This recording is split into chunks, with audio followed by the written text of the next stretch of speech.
আল্লাহর এক বান্দা ছিল নামাজের সিজদায়। আল্লাহ ডাক দিয়ে বলে, বান্দা, তুই যতই নামাজ পড় আর যতই সিজদা কর, তোর ঠিকানা জাহান্নাম। এ কথা শুনে বান্দাটি বলতেছে, আলহামদুলিল্লাহ। আল্লাহ বলে, এই বান্দা, জাহান্নামের কথা শুনে কেউ আলহামদুলিল্লাহ কয়?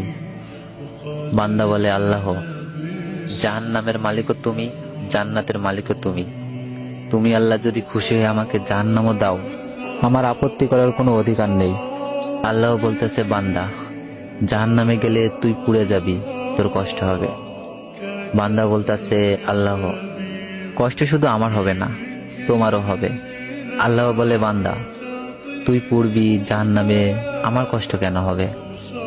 বান্দা বলে, আল্লাহ, মায়ের কোলে সন্তান যদি পানিতে পড়ে যায়, তাহলে দুনিয়ার কোনো মাই যেমন দূরে দাঁড়িয়ে থাকতে পারে না, দৌড়ে গিয়ে বাচ্চাকে কোলে নেয়, আমার বিশ্বাস ওই মায়ের চেয়ে কোটি কোটি গুণ দয়া তোমার বেশি। আমাকে জাহান্নাম দিলে তুমিও আল্লাহ শান্তি পাবে না। আল্লাহ বলে, বান্দা, এই দলিল তুই কই পাইলি?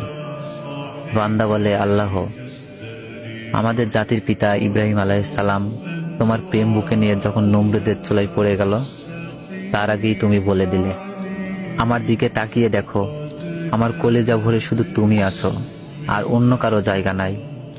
আল্লাহ বলে, বান্দা, আমার প্রেমের ভক্তি নিয়ে যদি কেউ জাহান্নামেও যায়, আমি জাহান্নামকেও জান্নাত বানিয়ে দিব।